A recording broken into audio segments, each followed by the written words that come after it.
Store তো একেবারে খালি। এ কথা শুনে পানি নিয়ে তার বন্ধুর কাছ থেকে স্কেলটি ভিজিয়ে দেয়। তুই এটা কি করলি? স্কেল পানিতে ভিজালি কেন? স্কেল দেখাতে হবে না যে তেলটা স্টোর হয়ে ভরা আছে? ড্রাইভারের কাছ থেকে কমিশন নিব কিভাবে? মালিক আপনি স্টোর তুমি চেক করছো কতটুকু ভরে আছে? মালিক স্কেলটা এই পর্যন্ত ভিজে আছে। মালিক স্কেলটা দেখে বলে এই পর্যন্ত ভিজে আছে আর উপরে শুকনো আছে, তাহলে ঠিক আছে। স্টোরে 1000 লিটার তেল আছে আর গাড়িওয়ালা আমাকে তাই বলছে। তোমরা মন দিয়ে কাজ করো তাহলে। বুঝছিস নগদে মহাজনকে কিভাবে বেকুব বানিয়ে দিলাম? তো ঠিক আছে, কিন্তু মাস শেষে যে কম সেল হবে তুই তখন ধরা খেয়ে যাবি না?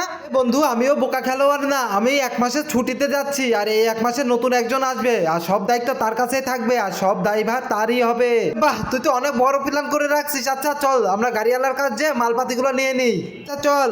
ভাই তোমরা আসতে এত লেট করলে কেন? আমি তো মনে করছি মালিকের কাছে ধরা খেয়ে গেছো নাকি। সন্দেহ করি নাই তো? না না ভাই, মালিককে আমরা স্টোরে 1000 লিটার শো দেখাই দিছি। ও আচ্ছা ভাই, মনে কিছু করবেন না, যার কাছ থেকে টাকা নিয়ে আপনাকে দিব তার একটু আসতে লেট হবে। আচ্ছা এখন যে আমরা চলেন বসি, আসতে 5-10 মিনিট মতো লাগবে। কিছুক্ষণ পর সাহেব কোথায় আপনার লোক? ওই তো এসে পড়েছে। মালিক আপনি?